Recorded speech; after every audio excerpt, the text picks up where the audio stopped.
आपण बघत आहात लोकशाही 18 न्यूज, आवाज जनतेचा।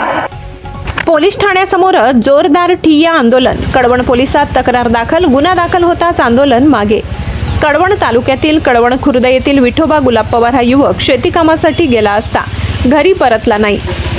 याबाबत त्याची आई सावित्रीबाई गुलाब पवार यांनी दिनांक 4 ऑक्टोबर रोजी कळवण पोलीस ठाण्यात तक्रार दाखल केली आहे। पोलिसांनी बेपत्ता प्रकरणाची नोंद करून तपास सुरू केलाय।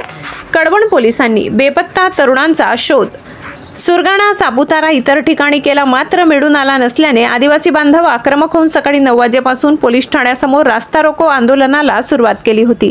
आदिवासी बांधवांनी अपहरण व अॅट्रॉसिटीचा गुन्हा दाखल करावा अशी मागणी पोलिसांकडे केली, मात्र या दरम्यान पोलिसात व संतप्त तरुणांमध्ये शाब्दिक वाद होऊन आदिवासी बांधवांनी कळवण पोलीस ठाण्यावर दगडफेक करून त्यात पोलीस कर्मचारी व पत्रकार जखमी झाले।